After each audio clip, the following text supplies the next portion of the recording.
Fala guerreiro, fala guerreira, aqui quem fala é a Andréia Pires. E eu sou o Biro. E meu nome é Bianca Rosália e tá começando mais um podcast Peão 4.0. Hoje a gente vai comemorar aqui no programa o Dia do Orgulho LGBT, que foi na semana passada, discutindo uma questão muito importante, que é que a luta contra a opressão de gênero e sexualidade precisa ser uma luta da classe trabalhadora. É isso mesmo, e a discussão que a gente quer trazer aqui pra vocês é que a força da nossa classe organizada, com seus métodos de luta, paralisações, greves, mobilizações, é o que há de mais forte para combater as opressões que são geradas e reproduzidas pelo capitalismo. Imaginem só se os trabalhadores colocam como reivindicação de suas greves a luta contra a homofobia, hein, Bianca? Imagina! E se eles marcham junto com os LGBTs na linha de frente de uma parada gay? Pois é, muita gente vai dizer que isso é impossível, utópico, que a classe trabalhadora é toda muito conservadora e preconceituosa e tal.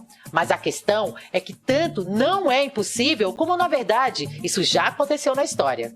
Exato, a gente vai contar aqui uma história que aconteceu lá na Inglaterra, em 1984, quando um grupo de LGBTs foi apoiar uma greve gigantesca de mineiros.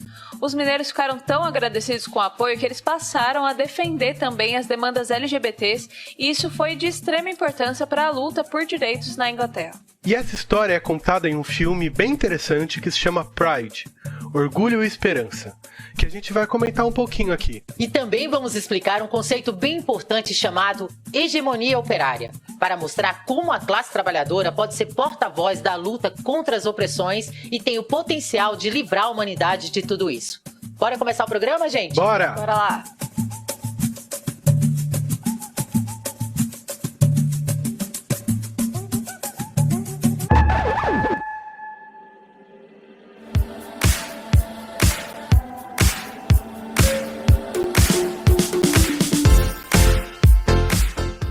Bora lá para a Inglaterra, 1984. O que estava rolando ali na época é que a Margaret Thatcher era ministra, né, primeira ministra do país, e ela estava arrancando o couro da classe trabalhadora.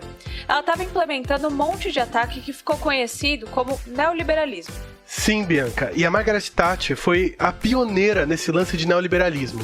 Que, de forma bem resumida, é esse negócio que a gente conhece bem, de ficar privatizando tudo, de fazer reformas trabalhistas, de arrancar direitos, acabar com sindicatos e organizações de base dos trabalhadores. Enfim, de tentar retroceder todos os direitos que a classe trabalhadora já tinha conquistado no período anterior. Só que para conseguir fazer passar todas essas medidas, a Thatcher tinha um obstáculo que era exatamente os trabalhadores mineiros. Eles sempre foram uma categoria muito organizada e combativa da Inglaterra, sempre linha de frente das greves, e o impacto que tinha as greves deles era brutal, porque o trabalho deles gerava energia para todo o país. E o plano da Thatcher era fechar importantes minas e privatizar todo o resto. É assim que em março, quando anunciou o fechamento de uma das minas, né, os trabalhadores entraram em greve e pediram apoio do resto dos mineiros da região. No final de 6 dias, estavam em greve aproximadamente 140 mil mineiros, de diferentes lugares do país, organizados pelo sindicato National Union Mine Workers. Pois é, Bianca, mas a greve foi considerada ilegal, e os mineiros tiveram seus salários cortados e os recursos dos sindicatos foram bloqueados pelo governo da Margaret Thatcher. Os mineiros, então, passaram a pedir ajuda para a sociedade para arrecadar fundos e manter a greve. E é daí que surge o grupo Lésbicas e Gays Apoiam os Mineiros, que ficou conhecido pela sigla LGSM. Com pouco tempo, o grupo se torna quem mais arrecadou grana em solidariedade aos mineiros. A arrecadação de fundos do grupo LGSM, durante os meses mais difíceis da greve, que durou 1 ano, ajudou a manter alimentada e vestida uma comunidade mineira do sul de Gales. Sim, e uma coisa que não tá contada lá no filme Pride, que conta essa história, é que a maioria dos que se envolveram nesse grupo LGSM tinham algum tipo de militância política, e as lideranças eram comunistas. O filme ele não aborda muito esse lado político e ideológico, né? O protagonista Mark lá, ele fica como um super-herói que pensou tudo sozinho. Bianca, mas apesar disso, é um ótimo filme no sentido de mostrar um pouco os desafios que tiveram que encarar para formar esse grupo. Isso porque havia resistência na própria comunidade LGBT. Porque alguns diziam: Ah, mas por que vamos apoiar os mineiros se eles não nos apoiam? E o mais da hora desse filme é que é cheio de zoeirinhas, né? Porque é uma comédia. Então, nessa hora, a liderança do grupo responde que tem que apoiar. Porque sem a energia que os mineiros produzem, gays como você não poderiam dançar bananarama na balada até as 4 da manhã.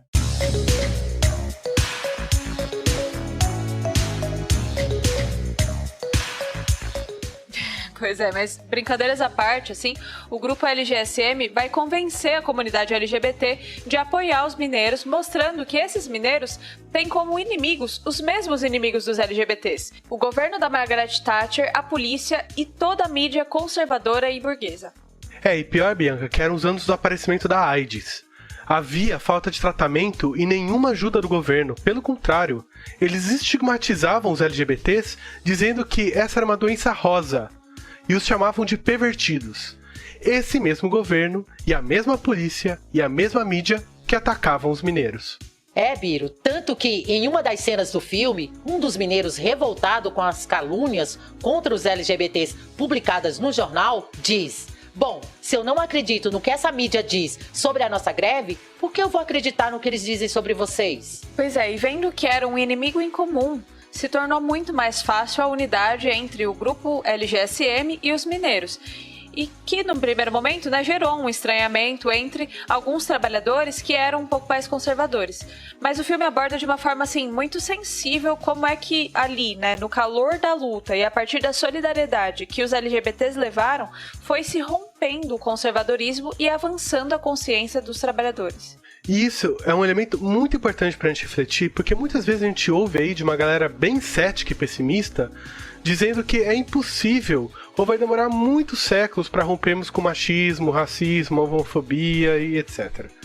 Porque a gente sabe que realmente isso existe em muita gente da nossa própria classe. A questão é que em momentos de luta como esses, em que se reconhece que os patrões e o governo é quem são os verdadeiros inimigos, a consciência dos trabalhadores avança, e avança rápido.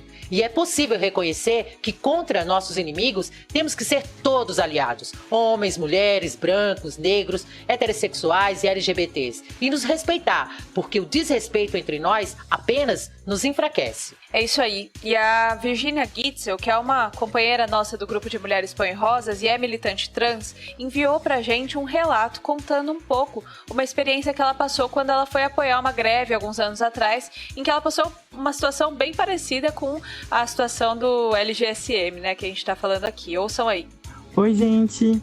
Não, queria agradecer, né, poder usar esse espaço aqui para contar um pouquinho dessa experiência, né. Eu até cheguei a escrever sobre isso na época, né, que saiu na publicação do livro A Precarização Tem Rosto de Mulher, que foi uma experiência muito emocionante, assim, para mim, e que foi bem no comecinho da minha militância, quando eu fui apoiar a greve da Fasson, que era uma quarteirizada do metrô de São Paulo. Imagine, gente, não era nem terceirizada, né, era quarteirizada.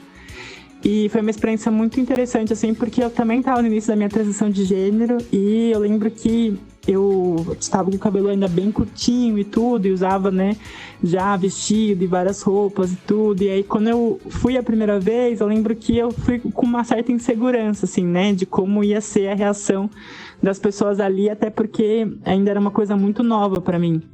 E quando eu cheguei lá, eu lembro de vários olhares, eu acho que tinha alguns comentários, algumas coisas, assim, mas o pessoal ficou meio quietinho, sabe? A gente levou uma faixa, né, de estudantes aqui da Fundação Santo André, que na época eu estava estudando lá, e foram vários dias, né, que a gente estava junto com os trabalhadores, então todo dia eu saía aqui de Santo André e ia até São Paulo para poder apoiar a luta deles. E eu lembro que foi muito impressionante, assim, de como aqueles olhares iam se transformando, né? Então tinha, às vezes, uma conversa aqui, uma ali, né? E as pessoas mostravam uma certa curiosidade também sobre isso. E teve um dia que eu já tinha saído, né, do conflito, e o sindicato foi tentar falar contra, né, a gente do Movimento Revolucionário dos Trabalhadores, né, dizendo que era um absurdo que a gente estava levando homens fantasiados, né, para apoiar a luta dos trabalhadores. E aí eu fiquei sabendo que um dos trabalhadores, né, se levantou e disse: cara, ela chegou aqui antes de vocês, ela veio para cá no primeiro dia e veio todos os dias apoiar a nossa luta. Então acho que você deveria rever o que você está falando em relação a ela, porque o apoio dela foi fundamental para a gente estar aqui hoje. E isso é uma experiência assim, que realmente me tocou muito, porque mostra que, apesar dos preconceitos que são artificialmente colocados na classe trabalhadora, apesar da diversidade sexual, às vezes, né, ser uma coisa nova ou ainda um tabu entre os trabalhadores, a experiência da luta de classes pode justamente modificar essa consciência, né? Porque quando a gente descobre que tem um amigo, né, que a gente não conhecia, que tá ali, né, levando essa solidariedade, a gente se sente mais forte, né? Porque a união entre os trabalhadores, né, e os setores oprimidos é uma força realmente que é capaz de transformar essa consciência, chocar esses atrasos que tem e mostrar uma perspectiva revolucionária mesmo de que é a classe trabalhadora quem pode transformar tudo.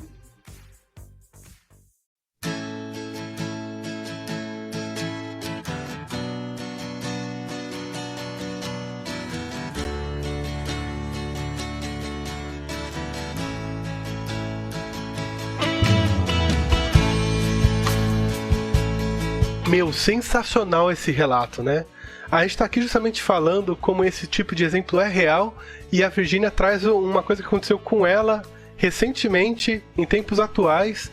E eu acho que a questão toda é a gente entender que a miséria do sistema capitalista em que vivemos restringe muito as nossas possibilidades de sermos quem a gente quer ser, de amar quem a gente quer amar e da forma que a gente quer amar. É isso mesmo, Biro. E por conta não só do preconceito, mas também de toda a pobreza, falta de condições, falta de tempo e etc., a precarização do trabalho leva à precarização da vida e das relações também. A maioria da população está restringida de ter uma sexualidade livre e de viver seus afetos e desejos plenamente. É isso, a gente não tá falando só da comunidade LGBT, não. Algumas cenas do filme, inclusive, são muito boas pra pensar isso, né? Porque mostram ali como a chegada desse grupo de gays e lésbicas numa vila meio isolada de mineiros ajuda os trabalhadores e trabalhadoras a quebrarem tabus muito elementares, como o fato, por exemplo, de que os homens não podiam sequer dançar ali, porque senão era um negócio de ferir a masculinidade e tudo mais. Pois é, Bianca. E também é bem interessante a relação do grupo LGSM com as mulheres dos mineiros. Porque eram as mulheres dos mineiros as maiores defensoras desse grupo. Aliás, as esposas dos mineiros são muito protagonistas, não só no filme, mas quando buscamos relatos da história real, a gente vê como elas eram ativistas da linha de frente da greve, organizando o comitê de luta, conseguindo fundos, inclusive compartilhando das decisões. Lindo! A greve foi derrotada, mas ela deixou lições incríveis para a história do movimento operário e também para o movimento LGBT. Afinal, não foram só os mineiros que foram beneficiados com o apoio dos LGBTs. Por conta dessa unidade entre LGBTs e mineiros, na Marcha do Orgulho Gay, ocorrido em 1985, centenas de mineiros foram participar apoiando a causa. Isso fez com que fosse uma das maiores marchas ocorridas em Londres. Pois é, minha gente, isso daí não é invenção do filme não, aconteceu de verdade. Foi tanta gente que o grupo LGSM, junto com os mineiros, foi convidado a liderar a marcha. Além disso, essa batalha do grupo foi fundamental para que o movimento sindical e o movimento trabalhista inglês inserissem como pautas suas a defesa dos direitos dos LGBTs, algo que antes não era reconhecido. Em uma entrevista, um dos membros que participou do grupo LGSM afirma que se não fossem os mineiros, os LGBTs não teriam direitos civis na Inglaterra. Ele diz que o mais engraçado é que a mídia sempre se esforça para mostrar os mineiros como homens brutos, conservadores e tal, mas quem que desempenhou um grande papel na emancipação dos LGBTs na Inglaterra? Justamente os mineiros. É verdade, Biro. E enquanto os mineiros, que eram vistos como brutos, deram toda essa batalha contra a opressão aos LGBTs, a Margaret Thatcher, a Dama de Ferro, uma mulher no poder que até hoje falsas feministas gostam de idolatrar, era uma grande Dilma preconceituosa e conservadora. Que ironia, não? Pois é, fica aí uma lição muito importante pra gente ver como a gente não pode separar o feminismo e a luta contra todas as opressões da questão de classe, né? Porque a Thatcher era uma mulher, mas antes de tudo ela era uma burguesa, né? Então, gente, vamos ficar de olho aberto aí quando pessoas como Eduardo Leite, do PSDB, se declaram gay. Óbvio que a gente tem que ser contra qualquer ofensa homofóbica a qualquer pessoa LGBT, mas a gente tem que ter claro que ele e seu partido sempre reprimiram e foram contrárias às pautas anti-homofobia, além de sempre atacar os trabalhadores. Esse cara é nosso inimigo, não é nosso aliado.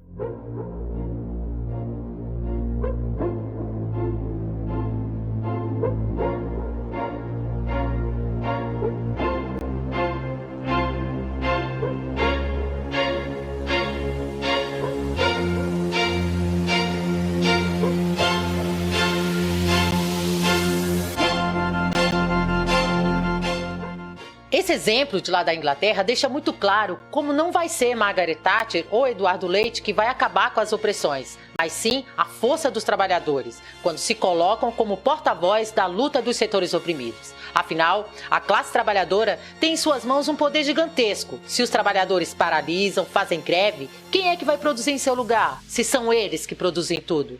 Sim, se nessas mobilizações, além das suas demandas, os trabalhadores defenderem demandas de todos aqueles que são prejudicados pelo capitalismo, todos os oprimidos e explorados conseguem ganhar mais força e ir além. E é por isso que a gente fala tanto da importância da hegemonia operária para lutar contra as opressões. Hegemonia operária significa que os trabalhadores têm que estar na linha de frente, defendendo as demandas dos LGBTs e todos os oprimidos. E a prova disso está justamente na história dos mineiros da Inglaterra e do LGSM. Pois mesmo a greve dos mineiros tendo sido derrotada, uma conquista muito maior foi alcançada: a aliança dos trabalhadores e dos LGBTs, o que vai permitir justamente a conquista dos seus direitos no futuro. Exatamente, porque muitas vezes vemos que várias empresas, patrões e burgueses ficam querendo dizer que são eles defendendo essas demandas, mas quando nós sabemos que isso não é verdade. Eles fingem dizer que eles vão apoiar a luta contra as opressões e tudo mais, fazem uma propaganda ou outra ali sobre isso, mas no fim seguem arrancando o couro da classe trabalhadora, que, não vamos esquecer, é composta em sua maioria por mulheres, negros e que também é composta por muitos LGBTs. Sim, é bem importante a gente limpar esse terreno. Quando a gente fala classe trabalhadora, muitas vezes aparece na cabeça a imagem de um operário, homem, heterossexual e tudo mais, né?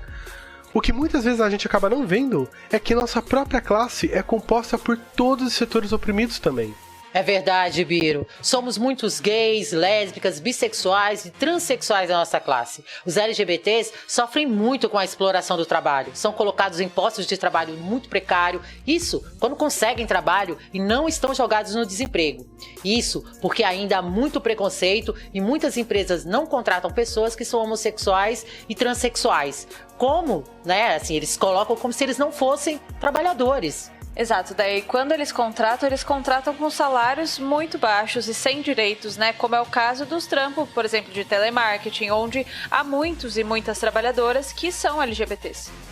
Pois é, Bianca, e é bem interessante a gente ver que quando os LGBTs são discriminados no trabalho, muitas vezes acabam buscando diretamente alguma associação LGBT, algum advogado, mas raramente buscam sindicatos, né? Isso porque ainda existe uma divisão muito grande, viu, Biro? Como se a luta dos LGBTs fosse uma coisa e a luta dos trabalhadores fosse outra.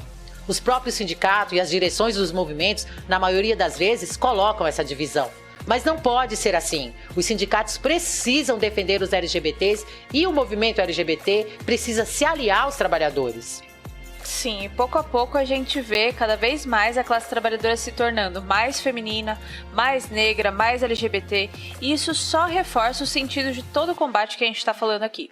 A unidade da luta dos trabalhadores com a luta contra as opressões é fundamental para a gente lutar contra o capitalismo e contra todas as suas amarras. Esse foi o podcast Peão 4.0, feito por trabalhadores para trabalhadores. Até a próxima! Até a próxima, galera. E quem gostou, entra lá no nosso site esquerdadiario.com.br e ajuda a gente com o financiamento do Esquerda Diário, que é uma mídia independente, não recebe dinheiro de nenhum patrão, de nenhum governo. Então entrem lá e ajudem a gente. E se você gostou do programa, não deixe de curtir e seguir a gente nas redes sociais, compartilhar com seus amigos, com seus familiares, com seus colegas. E não deixe também de buscar a gente na sua plataforma de podcast, de áudio, por Peão 4.0 e acompanhar o nosso canal para você não perder nenhum outro episódio.